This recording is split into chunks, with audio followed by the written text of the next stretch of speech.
Ya, salam sejahtera tuan-tuan dan puan. Selamat datang ke saluran Wako. Ya, sebelum kita tengok apa yang Dato' Sri Najib akan katakan, sila subscribe ke Wako channel dan sila buka loceng di sebelah supaya anda akan menerima notifikasi daripada YouTube apabila saya upload video baru saya pada masa akan datang.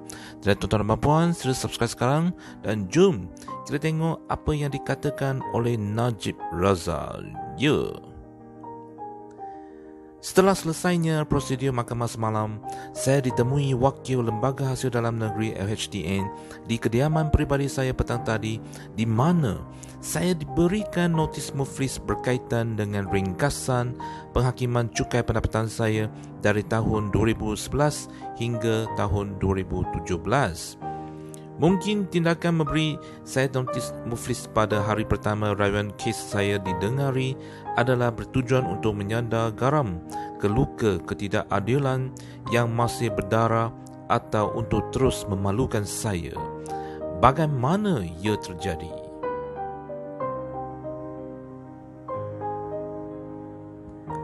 Kes cukai ini dikenakan terhadap saya oleh Kerajaan Pakatan Harapan PH dan langsung tidak mempunyai alasan kukuh atau merit. Ia kemudian diteruskan oleh Kerajaan Perikatan Nasional. Ia berkaitan sejumlah 3 bilion ringgit yang dimasukkan ke dalam akaun yang menggunakan nama DSN, di mana akaun itu diwujudkan bagi menerima sumbangan derma sebagaimana didedahkan di mahkamah, dan sebanyak 642 juta ringgit dipindahkan secara terus dari Kementerian Kewangan Arab Saudi dan juga dibuktikan di mahkamah jumlah 2.6 bilion ringgit yang sangat popular sebenarnya 2 bilion ringgit sudah dipulangkan 4 bulan kemudian. Ini sebenarnya dibuktikan sekali lagi beberapa hari lalu dalam mahkamah apabila pendakwaan berkata, Fatin Hani berkata, analisis dan jejakan kewangan menggunakan kaedah FIFO ke atas penyata akaun bernombor 9694 milik Najib mendapati sebanyak 2 bilion telah dipulangkan semula ke akaun Tanur. Biarpun sebagai Perdana Menteri, saya sentiasa membayar cukai pendapatan tanpa gagal, tetapi cukai zalim berjumlah 1.74 bilion naik lagi dengan penalti 46 juta ringgit sejak tahun lepas ini adalah pentafsiran tambahan dan penalti yang tidak munasabah. Sebelum ini, LHDN pernah keluarkan kenyataan di mana derma politik tidak dikenakan cukai. Selain itu, semua wang yang diterima dalam akaun khas sudah digunakan bagi tujuan CSR, tanggungjawab sosial korporat serta politik dan bukan untuk tujuan peribadi, termasuk sumbangan kepada masjid di Malaysia dan bantuan banjir selama 4 tahun termasuk banjir besar pada tahun 2014. Bayangkan, saya dikenakan penalti cukai 1.7 bilion ringgit sebab gunakan wang dari Arab Saudi untuk membantu mangsa banjir dan masjid-masjid seluruh negara selama 4 tahun. Kita perhatikan wang digunakan ini semuanya adalah untuk rakyat, tempat beribadah dan membantu mereka yang memerlukan tanpa perlu terhutang budi pada mana-mana syarikat kroni.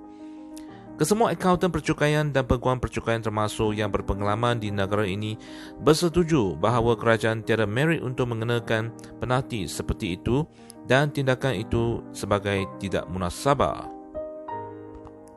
Dari zaman Pakatan Harapan hingga zaman Perikatan Nasional kini, tiada seorang pun yang berani menjawab kenapa wang yang dipulangkan kepada penghantar selepas 4 bulan dikira sebagai pendapatan peribadi dan dicukai serta dikenakan penalti 40% campur 10% campur lagi 5%. Bagaimanapun, undang-undang percukaian di negara ini terdedah kepada penyalahgunaan di mana prinsipnya adalah seseorang itu perlu melangsaikan penalti dahulu sebelum merayu dengan Suruhanjaya khas cukai pendapatan. Dan jika anda tidak boleh bayar, LHDN boleh isytiharkan anda muflis. Wow. Pada November tahun lalu, Menteri Kewangan ketiga ini diberi taklimat tentang kes cukai ini, di mana beliau datang berbincang dengan saya untuk bertanya mengapa saya berkeras mahukan pengeluaran KWSP. Selepas beliau dapat tahu tentang derma negara asing dan dana dipulangkan 4 bulan kemudian dikenakan cukai, beliau pergi ke LHDN dan meminta agensi itu berbincang dengan saya untuk jalan penyelesaian. Bagaimanapun, minggu lepas beliau diberitahu oleh bosnya untuk tidak lagi terlibat dengan isu cukai ini dan serahkan kepada bosnya. Tiba-tiba, rundingan dihentikan dan notis bankrupt ini diserahkan kepada saya. Saya yakin masa notis muflis ini adalah berkaitan dengan 3 isu. Pertama, undian dijalankan penyelidikan UUM dan utusan TV melibatkan 60,000 responden menunjukkan yang saya adalah Perdana Menteri pilihan bagi pilihan raya umum ke-15 dengan separuh dari undian, manakala PM pada masa ini jauh di belakang dan hanya menduduki tempat keempat. BN pula gabungan pilihan pertama dalam undian, manakala PN di tempat tercorok. Kedua, keputusan Perhimpunan Agung UMNO untuk tidak bekerjasama dengan Bersatu PN ketika pilihan raya umum ke-15. Ketiga, kesimpulan terkini kes pelupusan harta di mana pendakwa rakyat gagal membuktikan barangan dan wang yang disita diperolehi dari dana 1MDB. Malah, hakim turut menolak afidavit pendakwa raya yang dikemukakan pada saat Ahayul. Hakim dijangka akan membuat keputusan untuk kes ini bulan depan.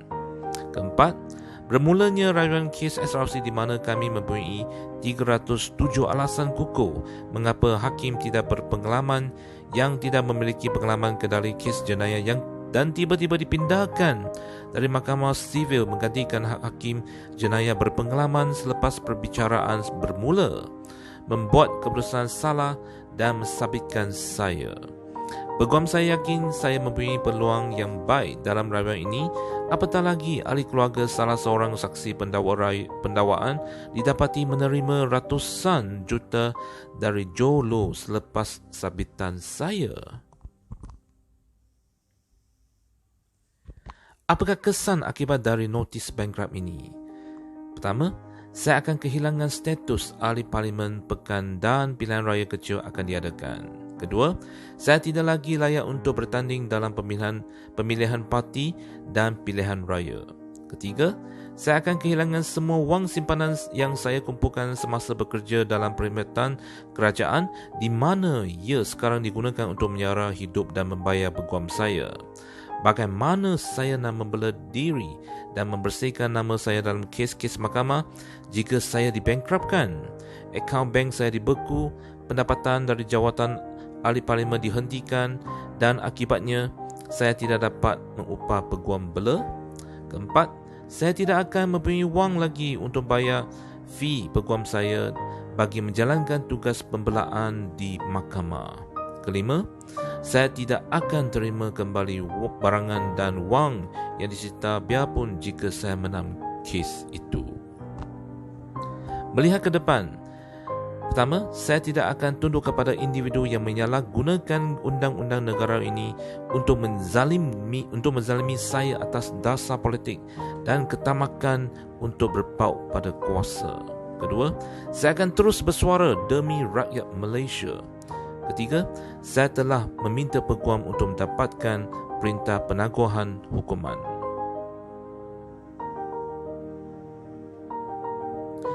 Saya juga dengan rendah diri meminta semua akauntan cukai, peguam percukaian dan NGO untuk meneliti kes percukaian ini bagi memberi pandangan sama ada ia mempunyai merit atau sebaliknya. Tidak ramai yang mengetahui, terutamanya di kalangan mereka yang masih cuba untuk terus menggetak dan mengugut saya, bahawa pengalaman yang saya lalui dari hari ke hari sejak 3 tahun lalu telah menjadikan saya lebih kuat dan mendepani cabaran seperti ini.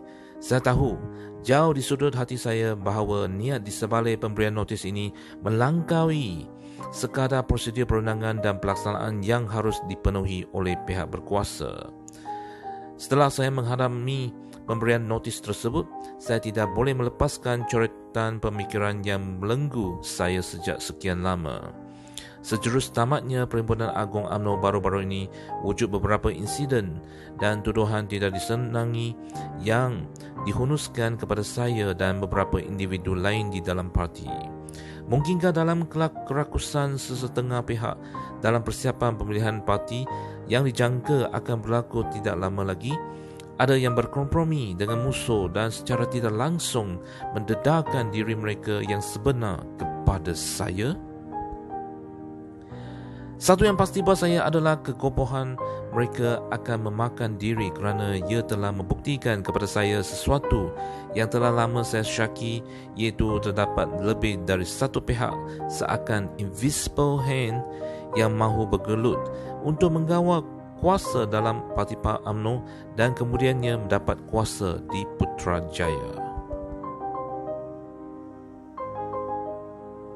Kerana sesiapa yang berjaya memimpin UMNO, parti yang mempunyai kuasa, pengaruh dan pengalaman tiada tandingan, mempunyai peluang besar untuk memimpin negara suatu hari ini adalah impian yang sekian lama disorok oleh ramai pihak di dalam parti. Sewaktu UMNO dan Barisan Nasional mengalami kekalahan besar di pilihan raya terdahulu, saya telah cuba melakukan yang terbaik sebagai seorang pemimpin dan melepaskan jawatan saya sebagai Presiden Parti dengan rasa bertanggungjawab. Selepas itu, tahun-tahun seterusnya yang saya jalani sebagai ahli biasa parti tanpa sebarang jawatan dan tempat dalam kerajaan telah mengajar saya bersikap rendah diri dan menambah kefahaman akan erti sebenar menjadi seorang pemimpin. Kefahaman ini membuahkan kearifan yang membolehkan saya melihat dengan jelas setelah sekian lama dan membezakan di antara musuh dan rakan dalam selimut, menerima kenyataan hidup saya sekarang dan menguatkan iman untuk mendepani cabaran akan datang. Meneruskan perjuangan untuk menebus maruah dan kekilafan terdahulu sewaktu saya memimpin negara dan parti, bukan sahaja untuk meyakinkan diri saya, tetapi untuk parti yang amat saya sayangi dan ahli-ahlinya yang layak mendapat kepimpinan terbaik. Saya telah berikrar untuk berkhidmat kepada parti keramat yang telah menambah baik kehidupan jutaan rakyat di setiap lapisan generasi dengan sikap nasionalis, berwawasan dan bertanggungjawab. Akan saya penuhi ikrar ini mengikut kemampuan yang saya ada sekarang sehingga nafas terakhir dan memastikan rakyat Malaysia terutamanya dan masyarakat Pekan khususnya merasai hikmat yang akan terus saya semaikan. Saya juga telah berjanji kepada diri sendiri untuk terus kuat dan tidak mengalah dalam menegakkan kebenaran demi membela diri. Saya akan terus berdiri melawan setiap percubaan untuk membuli dan menakutkan saya oleh mereka yang berkuasa supaya suatu hari nanti seakan menamatkan tradisi mengkhianati yang telah menyusup menjangkiti pembuluh darah UMNO dan membunuh setiap legasi hikmat dan perjuangan parti yang diasaskan dahulu. Jika mereka yang bersubahat ini telah lupa dan tidak sedar, saya ingatkan semula mereka bahawa kesombongan UMNO tidak lama dahulu ditundukkan oleh rakyat. Saya tidak tahu apa yang mereka sedang fikirkan, tetapi untuk saya sendiri dan kebanyakan pemimpin akar umbi parti, kami sedar dan faham bahawa kuasa sedar sudah lama dan akan sentiasa berada di tangan rakyat. Saya akhiri coretan hari ini dengan pesanan terhadap pengkhianat ini. Jika kamu benar-benar percaya bahawa rancangan ini akan berjaya, fikirlah bagaimana rakyat di luar sana, mereka yang telah mendengar ikrar dan sumpah kita sebagai wakil rakyat untuk berkhidmat, akan fikir tentang apa yang sedang kamu lakukan. Akhir sekali, izinkan saya untuk mengingatkan kamu bahawa parti keramat ini bukanlah milik sesetengah individu atau puak maupun mereka yang berjawatan. Sebaliknya, ia milik jutaan ahli akar umbi yang tidak pernah penat berjuang demi kelangsungan parti dan menegakkan tujuan asal parti ini ditubuhkan. Ingatlah, UMNO dahulu bukanlah UMNO yang dikenali sekarang. UMNO yang ditubuhkan untuk berkhidmat kepada rakyat adalah kunci kekuatan kita dan akan kekal selamanya seperti nadi yang menghembuskan nyawa kepada parti ini. Dulu, kini dan selamanya. Artikel ini disediakan oleh Najib Razak. Ya, tuan-tuan dan puan-puan, sekian sajalah video kali ini dan kita akan jumpa pada video yang akan datang untuk mengetahui lebih tentang politik semasa di negara kita. Untuk ini, jangan lupa subscribe ke Huako Channel. Sekian. Terima kasih. Jumpa lagi.